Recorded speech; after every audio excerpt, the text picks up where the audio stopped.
The wind howled like a hungry beast as Devon pulled his worn jacket tighter around his broad shoulders.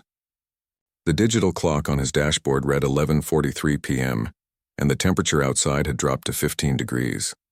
His 12-hour shift at Cole's auto shop had left his hands rough and his back aching. But he'd stayed late to finish Mrs. Porter's brakes because she was a single mom who needed her car for work tomorrow. Just get home, Devon muttered to himself, squinting through the windshield where his wipers fought a losing battle against the thickening snow. The weather report had mentioned a storm, but nothing like this.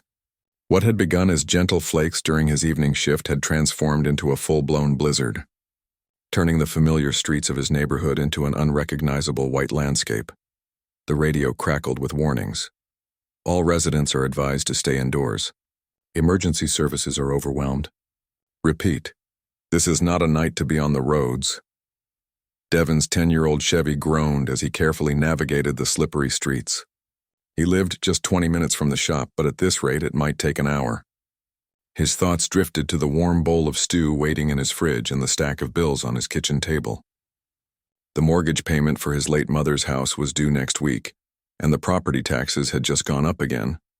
A flash of movement caught his eye, something out of place in the swirling white void. Devon slowed, peering through the passenger window. There, barely visible through the snow, a figure waved frantically on the roadside. "You've got to be kidding me," Devon said, his breath fogging in the car. Every instinct told him to keep driving. It was nearly midnight in the worst storm of the year. But then he thought of his mother and what she would say.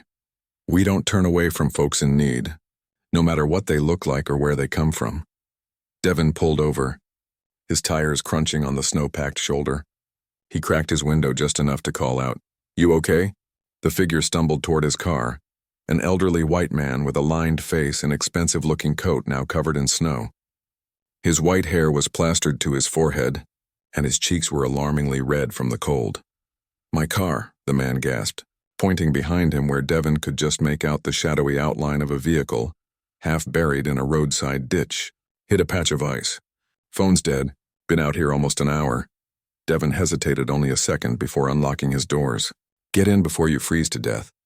The old man practically fell into the passenger seat, bringing with him a rush of frigid air and swirling snowflakes. Up close, Devon could see he was shivering uncontrollably. Thank you," the man stammered through chattering teeth. "Haven't seen another soul on the road. Name's Richard." "Devon," he replied, turning up the heater that was already working overtime. "You hurt anywhere?" Richard shook his head. "Just cold. Very, very cold." Devon pulled out his phone. "I'll call a tow truck for your car." After 3 failed attempts to connect, Devon lowered his phone. "Looks like the cell towers are down from the storm."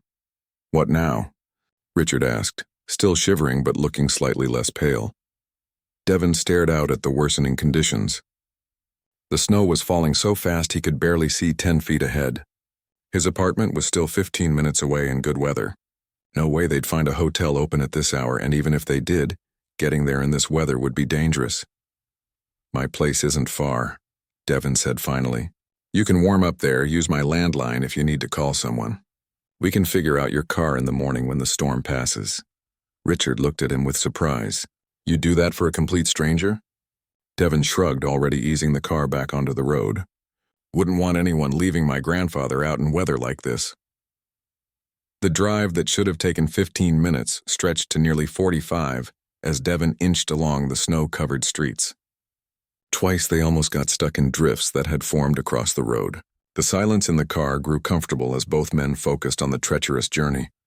"So what had you out on a night like this?" Devon asked, partly to keep himself alert and partly out of genuine curiosity. "Visiting my daughter in Springfield," Richard replied, his voice steadier now. "She just had her second child. Should have stayed another day, but I had a board meeting tomorrow morning." He gave a short laugh. "Guess that's not happening now." "Board meeting? What kind of work do you do?" Devon asked, carefully steering around an abandoned car. "I used to run Hampton Manufacturing. Retired 2 years ago, but they keep me on the board. Can't seem to fully let go, I suppose." Richard studied Devon's profile. "And you? That's motor oil under your nails, if I'm not mistaken. Mechanic at Cole's Auto. Been there 8 years now. You like it?" Devon thought about the question as he navigated a particularly slippery turn. I love fixing things. Always have. Cars make sense to me. Find the problem, solve it, move on to the next one. Sounds like you're good at what you do. I am, Devin said without boasting. It was simply a fact. But the shop's struggling. Owners getting old, equipment's outdated. Been thinking about starting my own place someday, but he trailed off, not wanting to dump his financial troubles on a stranger. By the time they finally pulled up to Devin's small duplex, the snow had drifted almost to the bottom of his door. The wind cut through their clothing as they hurried from the car to the front porch, Devin supporting Richard, whose expensive leather shoes slipped on the icy pathway. It's not much, Devin said as he unlocked the door and flipped on the lights, but it's warm. Richard looked around the modest living room with its mismatched furniture and family photos.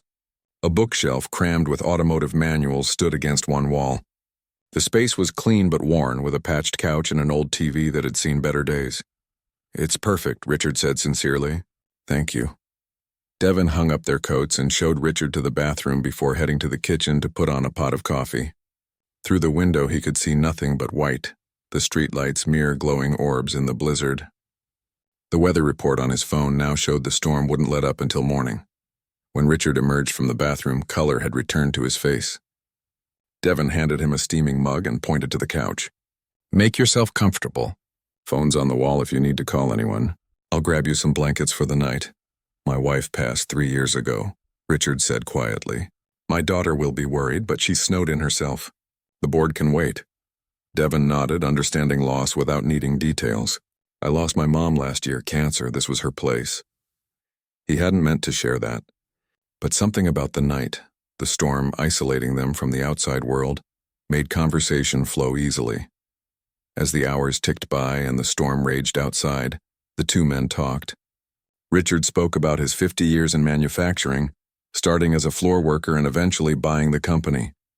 Devin told stories about growing up in this very house, learning to fix engines from a neighbor after his father left, and his struggle to keep the property after his mother's medical bills drained their savings. Banks don't exactly line up to give loans to guys like me, Devin said, refilling their coffee cups around 2 a.m., especially not for starting a business. What would you do differently? If you had your own shop? Richard asked, seeming genuinely curious. Devin's eyes lit up despite his exhaustion. Focus on quality over quantity. Fair pricing. Train young people from the neighborhood. There's talent there that nobody's developing. Plus, I've got ideas for specialized services that nobody else offers locally. Sounds like you've thought this through. Been thinking about it for years, Devin admitted. Got a whole business plan written out. Just need about $70,000 to make it happen. He laughed without humor. Might as well be asking for $70 million. As the night deepened and the conversation wandered, Devin learned that Richard had grown up poor himself, that he had a passion for restoring vintage radios, and that his biggest regret was working too much when his kids were young. Richard learned that Devin coached youth basketball on weekends, had never been on an airplane, and dreamed of one day rebuilding a 1967 Mustang from scratch. By 4 a.m., exhaustion finally overcame them. Devin provided Richard with blankets, a pillow, and a pair of sweatpants to sleep in. As he headed to his own bedroom, Richard called after him. Devin? He turned. Yeah? Not many people would have stopped tonight. Even fewer would have opened their home. I won't forget it, Devin shrugged. Get some rest. We'll figure out your car in the morning. As he lay in bed listening to the howling wind, Devin thought about the strange twist of fate that had brought a retired CEO to his couch. He wondered what Richard's fancy house looked like, what kind of car he drove, what it felt like to not worry about bills. Their worlds couldn't be more different, yet tonight, they were just two men waiting out a storm. Devin drifted off to sleep unaware that when morning came, his life would never be the same. Devin woke to the muffled quiet that only comes after heavy snowfall. For a moment he lay still, listening to the unfamiliar sounds of someone moving about in his kitchen. Then the events of the previous night rushed back, the blizzard, the stranded man, the long conversations that had stretched into the early morning hours. The clock on his nightstand read 9:17 a.m. He'd overslept, but then again, they'd been up until nearly dawn. Devin grabbed his phone. Missed calls from his boss and a text. Shop closed today. Road's still bad. Call when you can. He pulled on a clean t-shirt and sweatpants before heading to the kitchen. There he found Richard, dressed in yesterday's clothes minus the suit jacket, standing at the stove. "Hope you don't mind," Richard said, gesturing to the pan where eggs sizzled. "Found some bread for toast too. Seemed the least I could do." "Didn't know I had eggs," Devin admitted, reaching for the coffee pot that was already full. "Last two in the carton," Richard said with a small smile. "And your coffee's almost gone too. I'd offer to run to the store, but—" He nodded toward the window. Outside, the world was transformed. At least 18 inches of snow blanketed everything, with drifts much deeper in places. Devin's car was barely visible, just a snow-covered lump in the driveway. The sky had cleared to a brilliant blue, but not a single set of tire tracks marked the street. "Plows haven't made it here yet," Devin observed, sipping his coffee. "Probably doing main roads first. Might be a while." Richard divided the eggs onto 2 plates and added slightly burnt toast. "Guess we're roommates a bit longer then." They ate in comfortable silence for a few minutes before Devin remembered. "Your car. We should call about getting it towed." "Already tried while you were sleeping," Richard replied. "Every towing company is swamped. Earliest they can get to it is tomorrow morning." He looked apologetic. "I hope that's not an imposition. I can try to find a hotel that's open if—" "It's fine," Devin cut in. "Not like I've got anywhere to be. Shop's closed today." After breakfast, Devin tried his landline and was relieved to find it working. He called his neighbor, Mrs. Wilson, to check if she needed anything. Then his cousin, who lived across town, to let him know he was okay. Richard made several calls too, to his daughter, to his assistant to cancel meetings, and finally to his insurance company about the car. With the necessities handled, they faced the prospect of a full day trapped together. Devin turned on the TV for the news, but the cable was out. His internet connection was spotty at best. "Well," he said, turning to Richard, "I've got cards, some board games my mom kept around, and about 100 books on car repair if you're interested." Richard chuckled. "Cards sound good. It's been years since I played anything besides golf." They settled at the kitchen table with a deck of cards, and Richard taught Devin a game his grandfather had shown him as a child. The simple game stretched into hours as they talked, the conversation flowing more easily in daylight than it had in the strange intimacy of the midnight hours.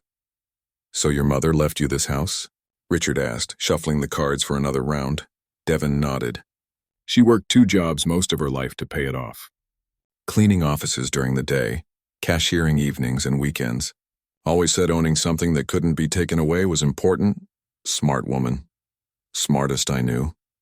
Devin agreed, a familiar ache settling in his chest. "Problem is, the mortgage was paid off, but then she got sick. Cancer. Insurance covered some, but not all. Had to take out a new loan against the house for her treatments." "I'm sorry," Richard said quietly. Devin shrugged, keeping his eyes on his cards. "Anyway, payments are steep. I'm managing, but just barely. That's part of why starting my own shop is just a dream for now." Around noon, they ventured outside to clear Devin's driveway and walkway. The physical labor felt good after being cooped up, and despite his age, Richard insisted on taking turns with the shovel. They worked methodically, their breath clouding in the frigid air. "Used to do this as a kid to earn pocket money," Richard said, leaning on the shovel. 50 cents a driveway. Thought I was rich when I made $5 in a day." Devin glanced at him, trying to picture the polished businessman as a poor kid hustling for change. "Hard to imagine you needing to worry about money." Something flickered across Richard's face. "I wasn't always comfortable. Grew up in a neighborhood not so different from this one. My father worked at the steel mill until it closed. After that, things were difficult." The revelation shifted something in Devin's perception. He'd assumed Richard had always been wealthy, had always had opportunities that people like Devin could only dream about. "How'd you get from there to running a company?" he asked as they finished clearing a path to the street. Richard was quiet for a moment. "Luck, hard work. Being in the right place at the right time," and he hesitated. "People who saw something in me and gave me a chance when they didn't have to." When they came back inside, red-faced and hungry, Devin took stock of his kitchen. "Hope you like soup and sandwiches. It's about all I've got until we can get to a store." As they ate their simple lunch, Richard asked more about Devin's dream of opening his own shop. Instead of giving the short answer he usually did when people asked about his future plans, Devin found himself going into detail. The location he'd been eyeing that used to be an old warehouse, the specialized tools he'd need, his ideas for an apprenticeship program for neighborhood kids. The banks must be crazy not to fund you, Richard said when Devin finally ran out of steam. That's a solid business plan. Banks see a black man from this neighborhood with no college degree and limited collateral, Devin replied without bitterness, just stating facts. Doesn't matter that I've been fixing cars since I was 14, or that I've saved every penny I could for the past 8 years. Richard frowned. What about small business loans? Government programs? Tried 3 different ones. Too much competition, not enough funds to go around. Devin stood to clear their plates. It's fine. I'll get there eventually. Just might take a few more years than I hoped. The afternoon stretched before them. Devin found an old chess set in a closet and they set it up in the living room. Richard was a skilled player who didn't believe in letting anyone win, and Devin appreciated the challenge. Between games, they continued talking, their conversation ranging from politics to sports to books they'd read. By late afternoon, the plows had finally made it to Devon's street. The main roads would be passable soon, though the news on Devon's now working radio advised against unnecessary travel until morning. Looks like you're stuck with me one more night, Richard said, watching from the window as neighbors emerged to dig out their cars. Could be worse company, Devin replied with a grin. That evening, they pooled their resources to make dinner. Devon's last can of chili combined with Richard's suggestion to make cornbread from the basic ingredients in Devon's pantry. The result wasn't fancy, but it was hot and filling. As they ate, Richard asked about the photos on Devon's wall. His mother at her retirement party from the cleaning company, Devon in his high school basketball uniform, his cousin's wedding where Devon had been best man. Family's important to you, Richard observed. It's everything, Devon said simply. Mom taught me that. Even when we didn't have much, we had each other. That counts for a lot. Richard was quiet for a moment, swirling the water in his glass. I didn't always understand that. Spent too many years chasing success, missing birthdays and school plays. By the time I figured it out, my kids were grown. Never too late to change, though, right? That's what I'm trying to believe, Richard said softly. Later, as they prepared for their second night under the same roof, Richard made a phone call that Devon couldn't help overhearing. Something about reconsidering our position and personal interest in the matter. When Richard noticed him listening, he quickly ended the call. Business, he explained vaguely. Never really stops even in a blizzard. Devon nodded, not wanting to pry. He provided fresh towels and another set of clothes for Richard to sleep in. Then they settled in the living room to watch an old movie Devon had on DVD since the cable was still out. As the credits rolled, Richard turned to Devon with an unexpected question. If your shop opened tomorrow, what would be the first thing you'd do? Devon didn't need to think about it. Hire Tyler, this kid from around the corner. 18. Brilliant with engines, but heading down a rough path because there's no opportunities here. I've been teaching him what I can on weekends, but he needs a real chance. Richard studied him for a long moment. You know, Devon, when I was stuck on that roadside last night, several cars drove past before you stopped. I've been wondering why you did when no one else would. Devon shrugged. Just seemed like the right thing to do. Most people know what the right thing is, Richard said. Few actually do it when it costs them something. Later, lying in bed and listening to the occasional scrape of snowplows in the distance, Devon thought about Richard's words. He didn't see his actions as anything special, just what his mother had taught him, what anyone should do. Yet he couldn't shake the feeling that something important had shifted during these snowbound hours, with a stranger who was quickly becoming something more like a friend. Tomorrow the roads would be clear. Richard would return to his world of board meetings and comfortable wealth. Devon would go back to working under someone else's hood in someone else's shop. But something told him that the connection formed during this unexpected pause in their normal lives might not end when the snow melted. Morning arrived with sunlight streaming. Through the blinds and the distant rumble of snowplows, Devon woke early, already falling back into his usual routine despite the extraordinary circumstances of the past 2 days. He showered quickly and put on his work clothes even though the auto shop would likely remain closed. Old habits died hard. In the kitchen, he found Richard already awake, freshly showered and wearing yesterday's rumpled suit pants and dress shirt. The older man was on his phone, speaking in a low, serious voice. When he noticed Devon, he quickly wrapped up the call. "Roads are mostly clear on the main streets," Devon said, pouring coffee for them both. "Called the tow company again. They can get to your car around noon."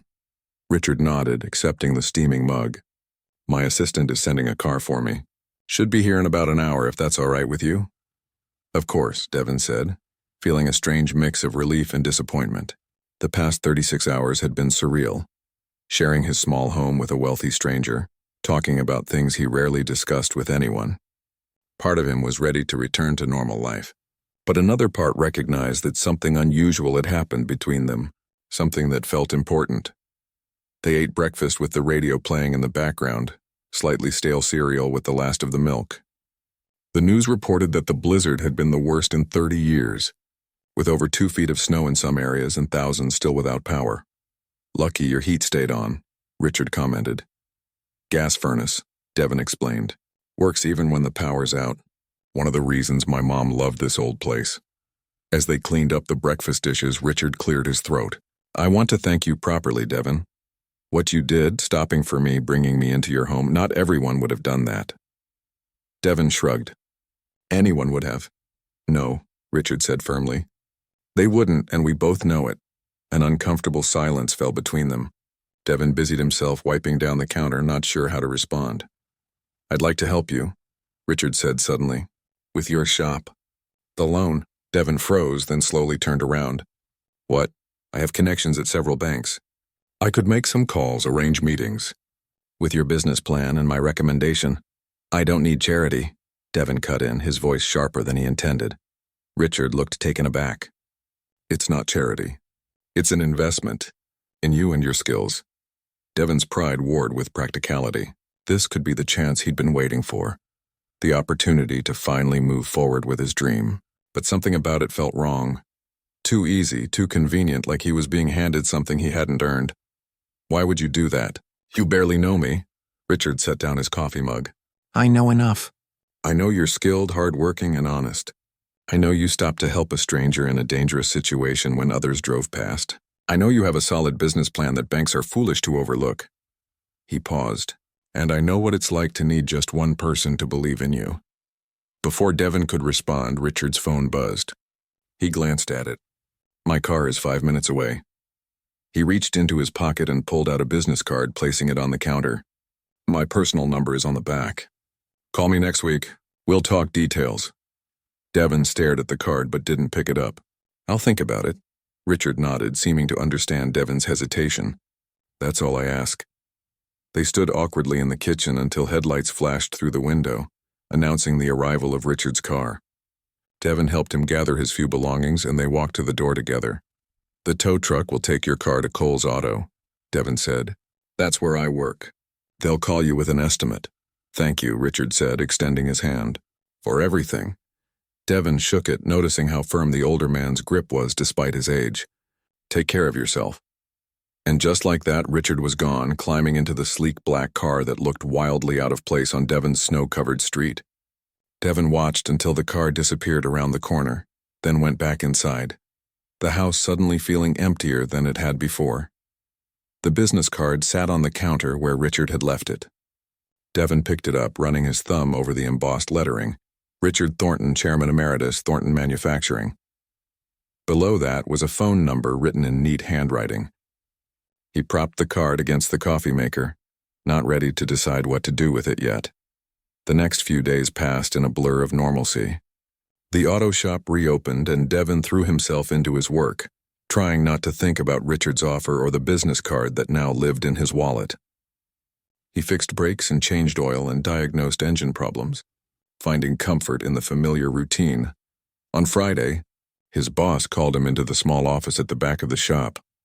"You did good work on that luxury sedan we towed in from the storm," Mr. Cole said, leaning back in his creaking chair. "Owner called personally to thank us. Said you not only saved him from freezing to death, but gave him a place to stay." Devon shifted uncomfortably. "Wasn't a big deal." Seemed like a big deal to him. "He asked a lot of questions about you? How long you've worked here, your skills?" Mr. Cole raised an eyebrow. "Something I should know about?" "No, sir," Devon said quickly. "Just making conversation while we waited out the storm." But the interaction left him unsettled. Richard had been asking about him. Why? Was the offer genuine, or was this some rich man's game? Devon had met people before who liked to dangle opportunities in front of those less fortunate, only to pull them away at the last minute. He couldn't afford to get his hopes up. Saturday afternoon, while Devon was helping his teenage neighbor Tyler learn how to change spark plugs on his uncle's old truck, his phone rang. Unknown number. "This is Lawrence Wilson from First National Bank," a formal voice said when Devon answered. "I understand you're interested in a small business loan." Devon nearly dropped the phone. "I didn't apply for any loan recently." "No, but Richard Thornton suggested we contact you. He was quite insistent that we review your business plan. Would you be available for a meeting on Monday morning?" Stunned, Devon agreed to the meeting before hanging up. He stared at his phone for a long moment. "Everything okay?" Tyler asked, wiping grease from his hands. "Yeah," Devon said slowly. "I think so." That night, Devon pulled out the business plan he'd written 2 years ago and had updated periodically since then. He read through it carefully, making notes and adjustments, trying to prepare himself for the meeting. Around midnight, he finally took out Richard's card and dialed the number. It rang 3 times before Richard answered, his voice alert despite the late hour.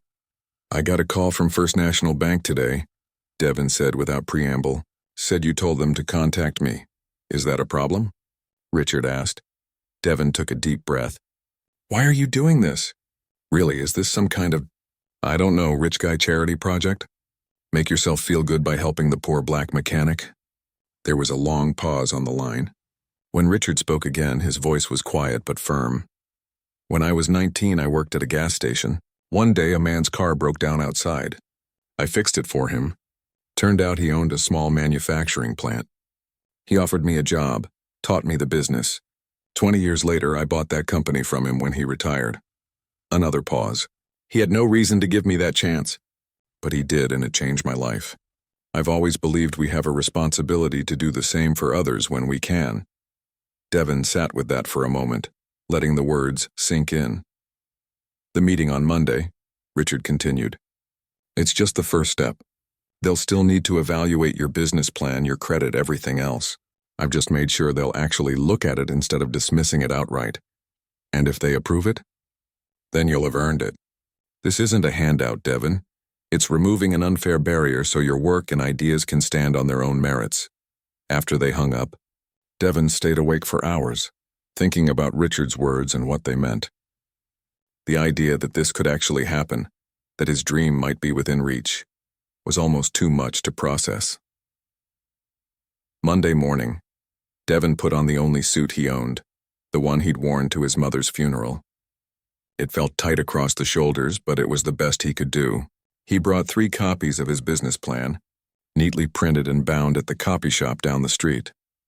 The bank building downtown was intimidating with its marble floors and high ceilings, but Devon squared his shoulders and approached the reception desk with confidence he didn't entirely feel.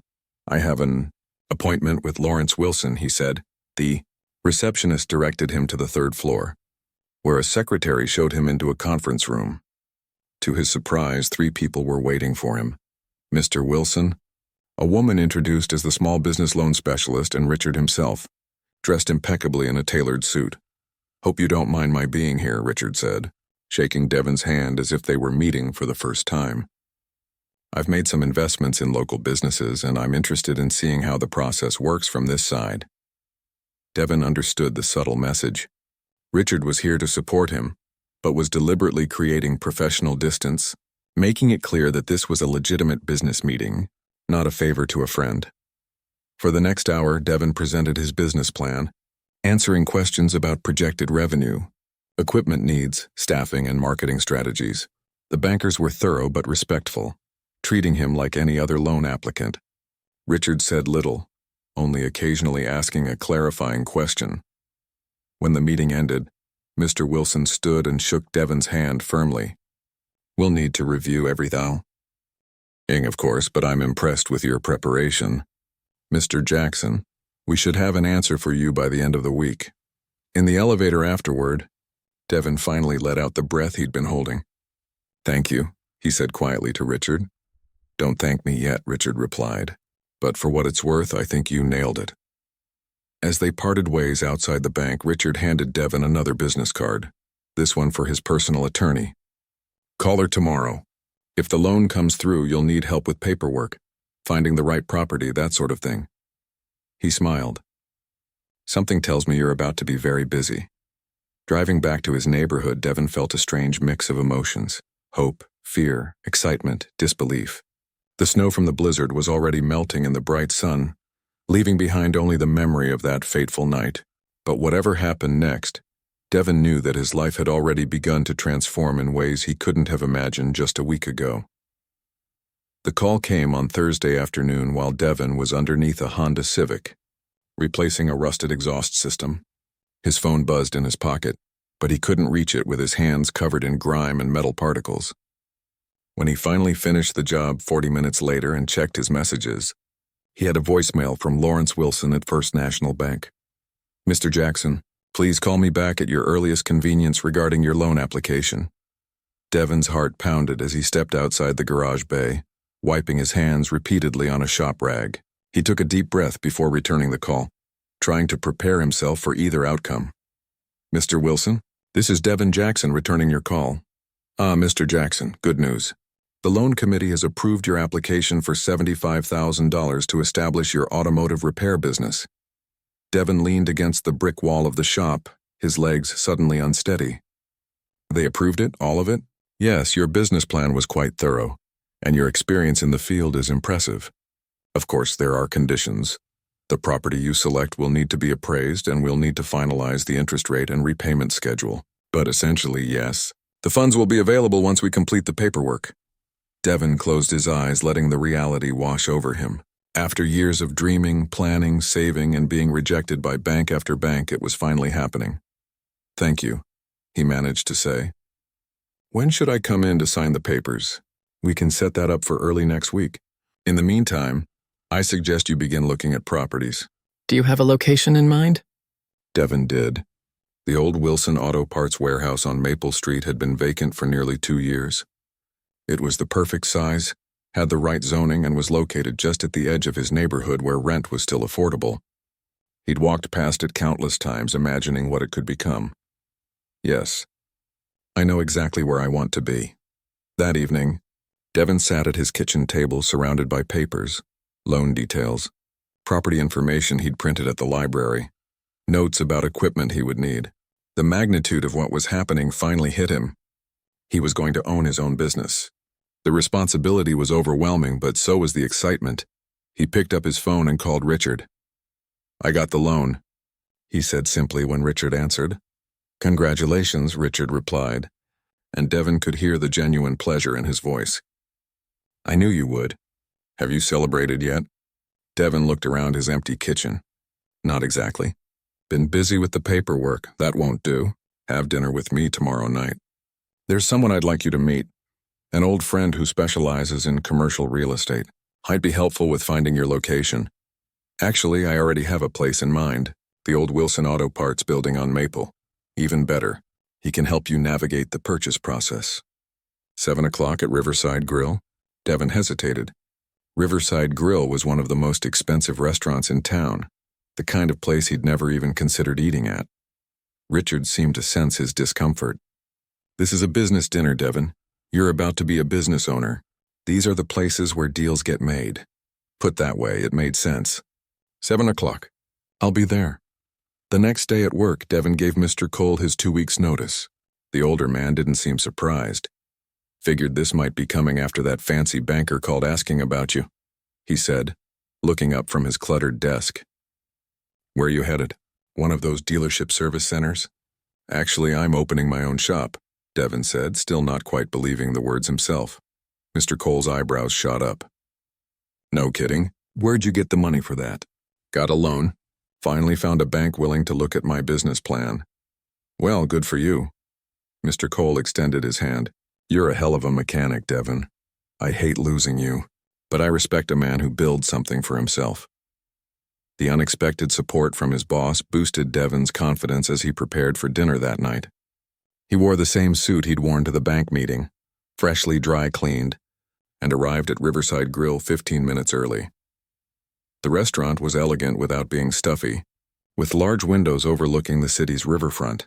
Devon gave Richard's name to the host, who led him to a quiet table in the corner where Richard was already seated with another man. "Devon, meet Paul Chen," Richard said as they shook hands. "Paul's been in commercial real estate for 30 years. I told him about your interest in the Wilson Auto Parts building." Paul was a soft-spoken man in his 60s with sharp eyes and a ready smile. "Richard mentioned you're opening an auto repair shop. I know that building well. Good bones, great location. Needs some work, but nothing structural from what I recall." Over dinner, Paul explained the process of purchasing commercial property: inspections, permits, zoning considerations. He took notes as Devon described his vision for the space and promised to arrange a walkthrough the following week. "The owner's been trying to sell for 18 months, Paul said. "They're motivated. We might be able to negotiate a good price, especially if we can close quickly." Devon nodded, trying to absorb all the information while still processing the reality that this was actually happening.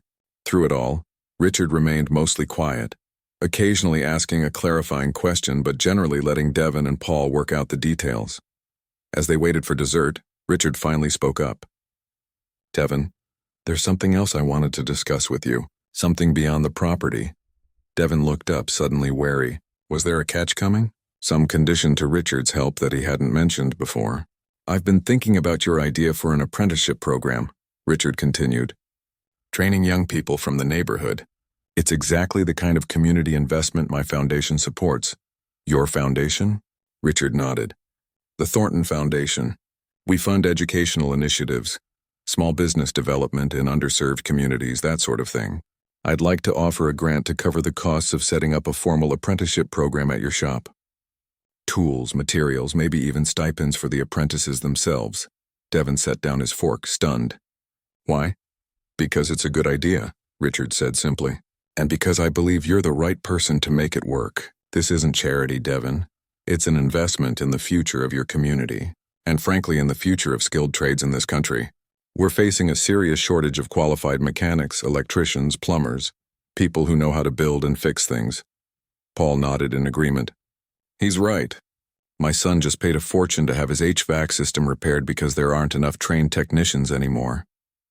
Devon thought about Tyler, the teenager from his neighborhood, who showed so much natural talent with engines but was drifting toward trouble without direction or opportunity. And there were others like him, young people with potential who just needed a chance.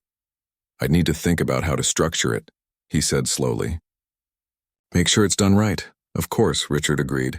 "There's no rush. Get your shop up and running first. The foundation's offer will still be there when you're ready." By the time Devon drove home that night, his mind was buzzing with possibilities. Not just for himself, but for his entire community. What had started as a personal dream was expanding into something larger than he'd ever imagined. The next few weeks passed in a whirlwind of activity. With Paul's help, Devon negotiated the purchase of the Wilson building at a price significantly below what he'd expected to pay. Richard's attorney guided him through the maze of permits, licenses, and insurance requirements for opening his business. The bank loan came through, deposited into a new business account that Devon still couldn't quite believe had his name on it. Every evening after finishing his shift at Kohl's, Devon would go to the warehouse to plan and prepare. He marked out where the service bays would go, where the customer waiting area would be, where to put the office. He made lists of equipment to buy, suppliers to contact, services to offer. One Saturday afternoon, while Devon was measuring the space for workbenches, he heard the door open. He turned to see Tyler standing hesitantly in the doorway. "Mr. Cole said you were leaving to open your own place," the teenager said. "Said I might find you here," Devon nodded. "That's right. Grand opening's still about 2 months away, though." Tyler looked around the empty warehouse, hands in his pockets. "Looks like a lot of work." "It is," Devon agreed. "But worth it. Think you'll need any help? When you open, I mean." Devon studied the young man before him. Barely 18. Smart as a whip with engines, but with no formal training. No diploma yet, and few prospects in a neighborhood where opportunities were scarce. "Actually," he said, "I'm going to need help before then. Cleaning this place up, painting, setting up equipment when it arrives. It's not glamorous work and I can't pay much yet, but I'll do it," Tyler said quickly. "Whatever you need.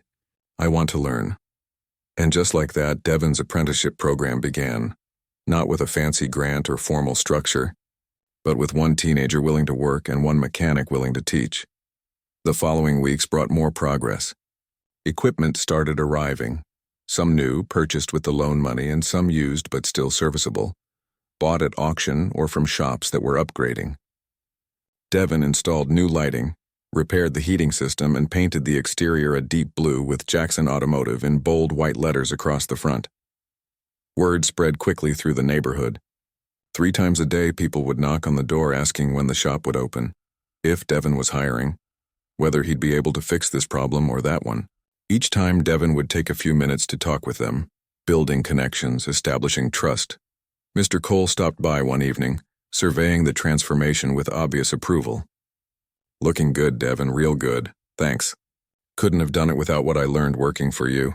The older man waved away the compliment. "You would have figured it out. You've got that quality, the one that makes a business work." He gestured around the space. "This isn't just about fixing cars. It's about building something that matters." As the grand opening approached, Devin found himself working 18-hour days, determined to have everything perfect. Tyler was there every step of the way, soaking up knowledge, asking questions, growing more confident by the day. Richard stopped by occasionally, never staying long, just checking on progress and offering advice when asked. He never mentioned the foundation grant again, seeming to understand that Devin needed to establish himself first, to prove, perhaps mostly to himself, that he could make this work on his own terms. The night before the grand opening, Devin stood alone in the center of his shop, taking it all in. 5 service bays, each equipped with the tools needed for different types of repairs, a clean, comfortable waiting area with good coffee and current magazines, a computer system for tracking inventory and customer records. It was everything he had imagined and more. His phone buzzed with a text from Richard. "Proud of what you've accomplished. See you tomorrow." Devin smiled, tucking the phone back in his pocket. From a chance encounter in a snowstorm to this moment, it seemed impossible, yet here he was. Tomorrow, Jackson Automotive would open its doors, and a new chapter would begin not just for Devin, but for his entire community. The morning of the grand opening dawned bright and clear, a perfect spring day that felt like a good omen. Devin had been awake since 4 a.m., too excited and nervous to sleep. He arrived at the shop 2 hours before the scheduled opening, checking and rechecking everything, making sure all was perfect. Tyler showed up 30 minutes later, wearing a brand new blue work shirt with Jackson Automotive embroidered on the pocket, a surprise gift Devin had ordered for him. "Looks good," Devin said, nodding at the shirt. Tyler grinned, running his hand over the embroidery. "Feels official. It is official. You're my first employee." The teenager's eyes widened. "For real? Like with a paycheck and everything?" "Can't have an apprenticeship program with no apprentices," Devin replied. "You'll work part-time until you finish school, then we'll talk about full-time." "Deal?" Tyler's handshake was firm and confident. "Deal." By 9 o'clock, a small crowd had gathered outside. Neighbors, friends, former customers from Cole's who had followed Devin to his new venture. Mr. Cole himself arrived with a large coffee urn. "My opening day gift to you," he explained. "People always wait longer for their cars when there's decent coffee." At precisely 9:30, Devin unlocked the doors of Jackson Automotive for the first time. He'd barely flipped the sign to open when his first customer pulled in, Mrs. Wilson from down the street, her old Buick making a concerning rattling noise.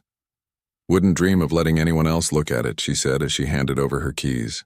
"Always trusted your work, Devin." The day flew by in a blur of activity. By noon, all 5 service bays were full, with 2 more customers waiting.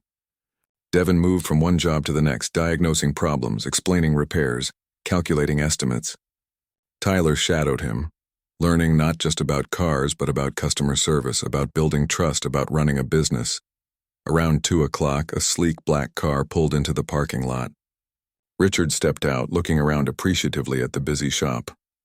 "Looks like business is good," he said as he approached Devin, who was wiping grease from his hands after changing a timing belt. "Better than I expected," Devin admitted. "Word spreads fast in this neighborhood." Richard nodded. "Quality work always finds its audience." He handed Devin an envelope. A small opening day gift. Something to mark the occasion. Inside was a framed photograph of Devin's mother, one Richard couldn't possibly have seen before. In it, she stood proudly in front of the house she had worked so hard to buy, a much younger Devon at her side. "How did you—" "Your cousin helped me find it," Richard explained. "Thought you might want her watching over your new venture." Devon swallowed hard, unexpectedly moved by the thoughtful gift. "Thank you." Richard stayed for nearly an hour, chatting with customers in the waiting area, watching Devon work, seemingly content to observe the business in action. Before leaving, he pulled Devon aside. "I'm hosting a charity dinner next weekend for local business leaders. Nothing fancy, just a chance for networking. I'd like you to come." "Bring business cards," Devon hesitated. "I don't know, Richard.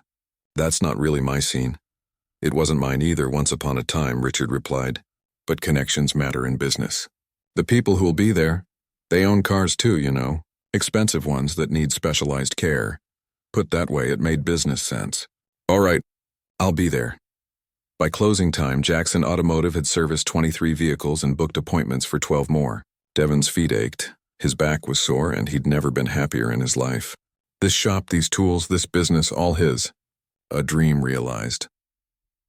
As he locked up for the night, he carefully hung the framed photo of his mother on the wall behind the front desk. "We did it, Mom," he whispered. The following weeks brought steady growth. Devon hired a second mechanic, an experienced woman named Phyllis who had struggled to find work at other shops despite her impressive skills. Word spread about the quality of work at Jackson Automotive, and soon customers were coming from across town, not just the immediate neighborhood. The charity dinner at Richard's home was a turning point. Uncomfortable at first in his new suit among people with far more wealth and social standing, Devon gradually relaxed as he realized that his knowledge and expertise gave him value in this circle. By the end of the night, he had arrangements to service 3 luxury cars and a potential contract with a local car service company. 3 months after opening, Devon was ready to formally launch the apprenticeship program. With guidance from Richard's foundation, he structured a comprehensive training curriculum that combined hands-on experience with classroom instruction. They started small, just 3 apprentices, including Tyler. But the program quickly gained attention in the community. The local high school's vocational counselor approached Devon about establishing a partnership that would allow students to earn credit while training at the shop. The community college expressed interest in collaborating on certification courses. What had begun as a simple idea, giving neighborhood kids the chance Devon wished he'd had, was evolving into something far more significant. On a warm evening in late summer, 6 months after the grand opening, Devon hosted a small gathering at the shop after hours. Richard was there along with Paul Chen, Mr. Cole, the 3 apprentices and their families, and several neighbors who had supported the business from the beginning. "I wanted to thank all of you," Devon said, unaccustomed to public speaking but pushing through his discomfort. 6 months ago, this was just an empty building and a dream. Now look at it. The shop had been transformed not just physically but in purpose. What had started as an auto repair business had become a community hub, a place where young people could learn valuable skills, where neighbors could get honest service at fair prices, where jobs were created and opportunities nurtured. None of this would have happened without that snowstorm, Devon continued, glancing at Richard. Sometimes the worst circumstances bring the best outcomes. After the gathering, as the last guests were leaving, Richard lingered behind. They stood in comfortable silence for a moment, looking around the thriving business. "I have a proposition for you," Richard said finally. "The foundation wants to expand the apprenticeship model you've created here to other neighborhoods, other cities even. We'd like you to help develop the program, share your expertise, your approach." Devon raised an eyebrow. "You want me to be a consultant?" "More like a partner," Richard clarified. "You've built something special here, something that could change lives across the country. Not just a business,